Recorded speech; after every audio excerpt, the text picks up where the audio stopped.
Okay, Bong. Dapat huwag kang maging tamad. Dapat huwag kang maging tamad.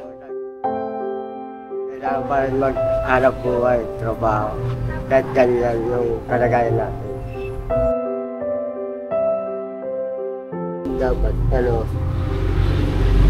lumalaban tayo sa buhay. Lumalaban sa buhay. Huwag palakpakan naman.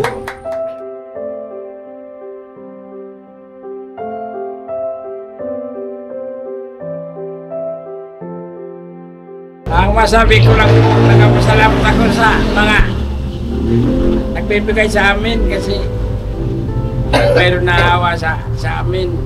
Ganitong kalagayan namin. May sakit.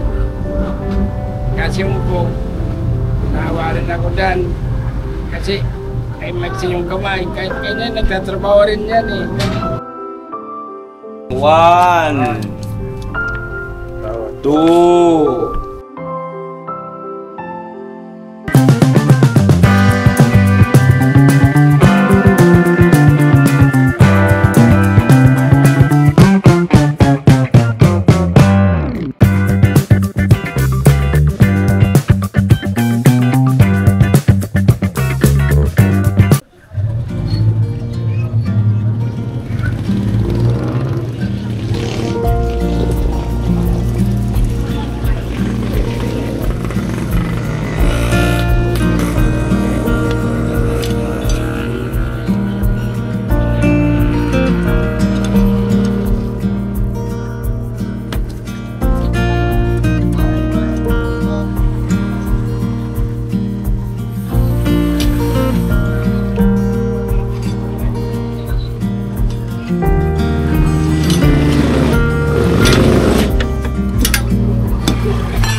sira na.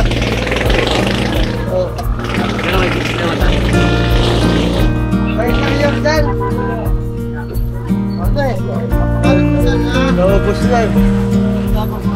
Diyan may pilihan na. anong sukat? 300 by 17. 300 by 17.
na.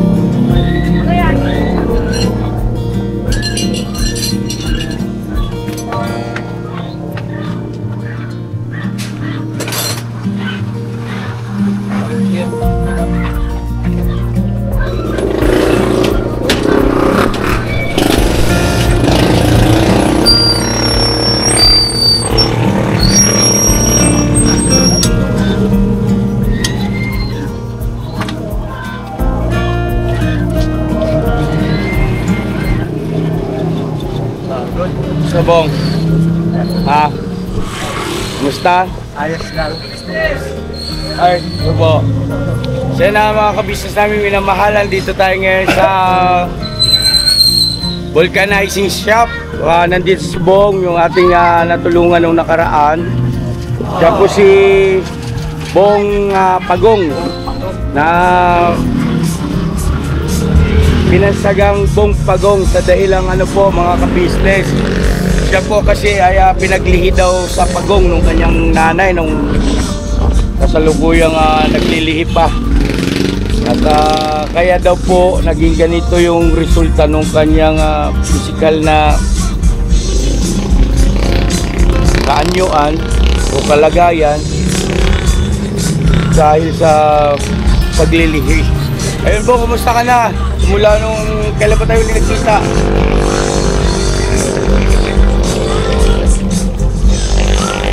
Ano na eh. Ha? Pero, hindi kang matandaan na eh. Hindi mo na matandaan? May 2 linggo na ba? Kaya. Mga ganun ano? Pwede tayo doon, Bong, at medyo maingay yung may sounds dito. Ayan na mga kabisnes, mapagpalang araw sa ating lahat. At binalikan ko ito si Bong dahil sa gusto ko rin kumustahin at ng balita, nakatulong ba sa iyo yung aming pinaabot na kaunting blessing? At nakabili ka ba ng gamot ni tatay? Kasi po mga kabisnes, yung kanyang tatay ay meron pong sakit na stroke, no? Kaya kailangan din niya ng panggastos para dun sa mga maintenance ba. Nga pala si Kuya Istong, sila kay Istong. Tapos si Kuya Buknoy. Kasama ko yung mga yan. Yan ang aking 2 kagwang, pero meron akong 9 na kagwang eh. Ito lang yung kasama ko, 2. Anong pinili mong gamot? Ano, yung nasartan. Lasartan para sa high blood. Kumusta si tatay? Okay lang. Nag-out po. Nakita ko kanina papalabang ka ron sa nagpagawa ng palit gulong. Palit gulong. Yung palit gulong pala, tsaka yung vulcanize ay pares lang ang presyo. 50 pesos po mga kabisnes ang kanyang singil. Yan nga, sa kabila ng kanyang physical na kalagayan ay patuloy pa rin nakakapaghanap buhay, nakakabilib. At hindi siya pumayag na gamitin yung kanyang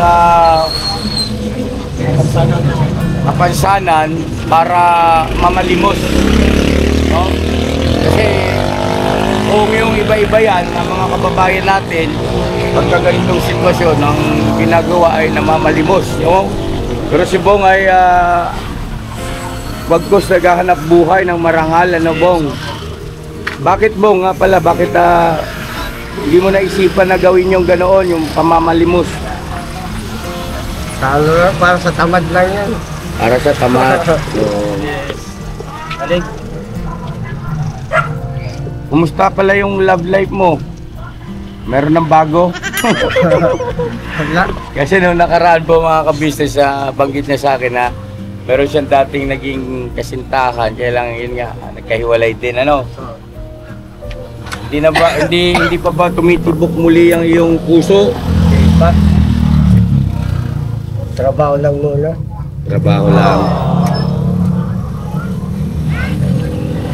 Napanood mo yung vlog ko? Anong masasabi mo roon? Ang daming humanga sa'yo, Sa comment section, ang dami humanga kay Bong. Masipag kang araw. Hindi ba ito sumasakit, Bong, pagka pinipwersa mo? Kasi hindi rin biro yung ano ha, mga ka-business, yung ano ka ng gulong. Mabigat din yun. Natural lang. Ha? Ano, natural lang. Kaya wala sumasakit. Daig-daig nito si si Jonathan. Oo. Malayo. Oo. Malayo. Di ba? Oh, yan sana mapanood si Jonathan ito. Oh. Si Jonathan ay minsan natulungan din po namin na meron siyang nanay na may sakit din, mga kabisis namin minamahal. Kaya lang ay ayaw maghanap buhay dahil nga sa katamaran. Pati paliligo. Ikaw Bong, naliligo ka ba? Oo. Kumustahin ko sana si tatay? Yan ba? Sa mamo ko? Okay lang? Opo. Ayan na mga kabisnes namin minahal. Tatay niya kasi ay okay na? Tara po, tuloy tayo. Tay, kumusta ka na? Ha? Salamat. Salamat. Buhay pa. Buhay. Mabilis ako. Salamat. Salamat. Tay, kumusta po tay? Masaya si tatay ah. Salamat po. Ay. Din po. Ayun tayo, simula nung mga ilang linggo na ba kaming nung huling nagpunta kami rito. May 2 linggo na ba? Meron na Isa siguro, isa. 1 linggo? Yan, dalawa na yata. 2 na yata tay. Kumusta yung pakiramdam mo? Nakabili ka ng gamot tay? Pabili naman. May bigas pa kayo? Meron pa? Mayroon pa natira. Meron pa ho. Nagpabot din po kasi kami ng 25 kilos na bigas saka groceries. Tapos yung kaunting halaga, 2,000 po yata yon. Kaya nagamit naman daw po sa pambili ng gamot. Ano tay? Losartan, ang sabi ni Bong. Sartali. Mahal ba yung Losartan? Ano yan? 12 isang pera. Pero kailangan nyo araw-araw Oo. Araw-araw kailangan nakakainom ka nun tay. Bawat kumain. Bawat. Bawat kain? Oo. Oh, Tanghali. ganun. 3 beses maghapon. Matindi rin pala Matindi. Yun ang in-advise sa'yo ng doktor tatay. Nung mag-absent ako, ako ay natake. Alin po, tayong nakwento nyo nga po yung nakaraan nung nag-miss kayo sa pag-inom, Oo. kaya kayo inatake. Kala ko hindi na atakin kasi magaling na. Yun pala. Hindi pwedeng itigil. Apo, so yun may mapupulot tayo ritong paalala, mga kabisnes naming minamahal. Once na ikay nagsimula na mag-take ng iyong maintenance sa high blood, ay hindi po pwede po na magkaroon ng pagliban sa pag-take nung kung ano man yung inireseta sa'yo. Kasi ang Losartan ay brand yan no? At hindi naman sa lahat na may ganyan sakit ay Losartan ang tinitake. Meron ding ibang brand. Di ba tayo, no? Mayroon sila racing. Opo. Tayo state. Ako yung bastante. 3. Bong, alam mo ba na may good news akong dala? Dahil dun sa vlog natin nung nakaraan, ay syempre may mga kababayan tayong nakapanood, ay humanga sa iyo, sa iyong dedikasyon sa paghahanap buhay, makatulong kay tatay sa kabila ng ganyang physical na kalagayan mo. Kaya naman mayroong nagpaabot ng pagmamahal. Yun o. Oo. So yun ito gusto nga ako na. Kuha si tatay. Yes po, kuha po kuya. Sa cellphone ko, tika. Kaya na, abanti mo konti. Konti lang. Hindi, abanti mo si tatay. Saglit lang po mga ka-business namin pinamahal. Okay na kayo, Nay. Okay na kayo, Nay. Thank you very much po. O, taga-Europe siya. Uy, Europe pa. Taga-Europe. Wow. Nagpagod siya ng tulong at pagmamahal. Ako, musog na konti rito na. Kung okay lang Yan, yung okay, training natin. At pinasasabi niya na, Bong, isa kang kahanga-hanga at kapagbigay ng inspirasyon sa maraming kababayan natin, lalong-lalo na dun sa mga kababayan natin na nawawala ng pag-asa dahil sa maaaring meron din silang okay, ibig sabihin yung ganyang sitwasyon ba na nag-iingat ako mga kabisnes sa terminong magagamit para hindi tayo makasakit ng damdamin. Dahil ang mga kababayan natin kasi na PWD ay totoong mga ano yan, sensitibo, mga kabisnes at naiintindihan naman natin yun. No? At isa pa, Bong, ay yung vlog natin na yun ay nakapagbukas ng isipan ng maraming mga kababayan natin, lalo pa nga yung nagiging maselan sa paghahanap ng ikinabubuhay. O ika nga, lalo na doon sa mga tamad. Yes. No? Anong gusto mo sabihin doon sa mga tamad? Kay Jonathan, sabihin mo, shout out Jonathan, mo. Sabihin mo, Jonathan, shout out. Shout out. O anong may papayo mo sa kanya? Huwag kang maging tamad. Pakiulit nga kay Bong. Dapat huwag kang maging tamad. Dapat huwag kang maging tamad. Kailangan pa rin maghanap buhay, trabaho. Kahit ganyan yung kalagayan natin. Dapat, lumalaban na sa buhay. Lumalaban sa buhay, huwag ka lang pakaliling. Ayun o, ang totoo, si Jonathan ay wala siyang kapansanan sa aspetong pisikal na kakayahan. Kanya lang, talagang maraming pagkakataon na rin, ginawa na rin natin lahat. Pagtuturo, pagmumotivate, yun nga lang paliligo, nagiging big deal pa. Totoo yun. Kaya nung nakita ko si Bong, namangha talaga ako sa kanya. At gayon din itong ating isang mahal na ka-business from Europe. Viewer natin sa Europe, Bong. Kaya nagpaabot siya ng blessing para sa iyo. At ikaw na bahala, no? Patulong ka sa iyong tatay, lalo na sa kanyang gamot, maintenance, at saka vitamin siguro, no? Maging ikaw, mag-vitamins ka rin, Bong, kasi sa araw-araw ng iyong trabaho ay siyempre front ka dyan sa kalsada, di ba? Pero ito yun, pwede sa kanya. Bigyan natin, ito Bong, bigay ko sa itong vitamins sa Chelsea, ano ba yan? Isa pa lang yung pawas ko dyan, hindi na lang. Araw-araw yun. Araw-araw.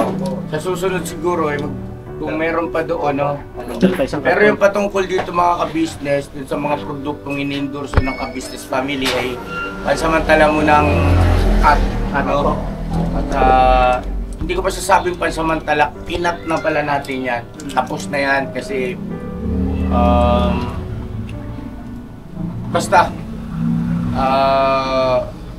merong mga bagay-bagay na ito nga hindi nagkaigi. Yun na lang para mas madaling maintindihan. So, ayan, anyway, ito naman ay magandang loob lang ni Kuya Buknoy. Wala namang masama dyan. Bong, tanggapin mo itong biyaya na ito, ha? Gusto ko magpasalamat, pasalamatan natin si Ma'am Laura. Yan, no? Ma'am Laura from Europe, maraming salamat po. At sana lagi kayo nasa maayos na kalagayan. At regards po sa buong pamilya ninyo. Dalangin namin na lagi kayong patubayan ng ating mahal na Panginoon Diyos. Ingatan kayo sa araw-araw. At siyempre, no, palusugan. At lagi nga makaptan yung mga biyaya at pagpapala. At ayan nga po, bagaman malayo kayo, pero nagawa nyo pa rin nga magpaabot ng pagmamahal sa ating kababayan na katulad ni Bong. Palakpakan natin si Ma'am Laura.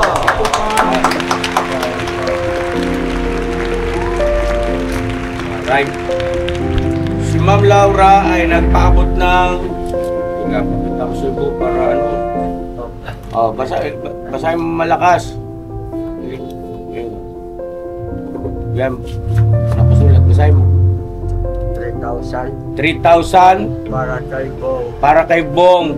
Galing kay Ma'am Laura from Europe. Wow! Galing! Alright. Ayun, 3,000 pesos po mga ka-business naming minamahal. Ay, grabe ano. Ito po, tanggapin mo. 1, 2, 3,000 pesos. Ayan, basta manatili lang mababa ang kalooban. Tapos ako humanga din ako sa iyo, lalo na dun sa binanggit mo na habang buhay ay aalagaan mo si tatay. Ha? Napakabuti mong anak. Huwag mong pababayaan si tatay, tuparin mo yung pangako mo, ha? Okay ba yon? Basta ako, si Kuya Ka-Business, kaya pagka meron lang din lang akong kakayahan pa, may awa ang Diyos, no? Na gumanda-ganda ulit yung takbo ng ating YouTube channel, ay makakaasa ka na magpupusa ako. At bukod pa dyan, yung ating mga mahal na viewers, katulad niya ni Ma'am Laura, hindi natin masabi, di ba? May awa ang Diyos, sana ay meron pang dumating ulit na mga kababayan natin na magpapaabot sa iyo ng ganyang biyaya o tulong, no? So ayun na mga ka-business, maraming salamat. Siguro Bong, ay hindi ka na rin namin pakaabalahin. Ano po mga ka-business, gawa na siya ay mayroon pang hanap buhay. At tay, si tatay, ano masasabi niyo po tatay? Pasalamatan natin si Ma'am Laura, tatay. Ang masabi ko lang, nagpapasalamat ako sa mga nagbibigay sa amin kasi mayroon naawa sa amin. Ganitong kalagayan namin. May sakit. Kasi po, naawa rin ako dyan. Kasi ay magsi yung kamay. Kaya nagtatrabaho rin yan eh. Yun lang po. Salamat lang. Walang anuman tatay. Nak, pasalamatan mo ulit sa isa pang... Salamat po kaya Ma'am Laura sa binigay niyang tono. Maraming salamat po, Ma'am. Thank you. Malaking bagay, di ba, no? Lalo na sa panahon ngayon, mahirap kumita ng pera. No? Gano bang, no? So, ayan ang mga ka-business at ayun, mag-outro na tayo para makapagtrabaho na ulit si Bong. Mga ka-business, salamat po ng marami sa patuloy ninyong support at pagmamahal sa amin. Sa ka-business official, tuloy-tuloy nating suportahan at panoorin ng aming mga vlog. At kayo din po makikisuyo, paki-like and share yung ating mga video. At wag din po natin kalimutan, syempre, suportahan natin Papa Dins TV, no? Ka-business family at syempre si Mrs. KB Official. Ayan, no? At ganyan din po ang ating mga magigiting na kagwangs. Ayan. Patuloy natin silang suportahan mga ka-business sapagkat sila ay katukatuwang natin sa kawang gawa. At wag din po natin kalimutan ang ating mga magigiting na reactors. Ayan. Suportahan natin yan. Alright. At iba pang mga kaibigan natin mga nagsisimula rin sa larangan ng pagbablog para makapagsagawa rin ng ganitong uri ng pagtulong sa ating mga kababayan. Andiyan sila Ma'am Erlinda Official. At ganoon din si Ma'am Tita. Tita Mix Vlog. Ano po? At si Pretty Mind 143. Pretty my one. Oh, yan. Mga ka-business, supportahan natin yan mga yan. At lahat ng mga kababayan nating nasa ganitong larangan sa pagtulong, no? Lahat ng mga Pinoy vloggers, supportahan natin. Mga ka-business naming minamahal. So, ayan po. God bless sa ating lahat. I love you all. Never say goodbye. Tomorrow is another day. Tomorrow is another day. Bira! Bira. Banat! Banat. Bong! Bira banat. Bira banat, bong! Tira! Yo. Kapirtan. Alright. Tuloy na kami, ha? Tuloy na. Ingat kayo rito, tay. Tuloy na kami. Ingat kayo, ha? Thank you po. Thank you po. Bong! Thank you, Bob. Maraming salamat. Oh, tatay, walang anuman. Sige po, maraming. Kaya balikan ko na ba?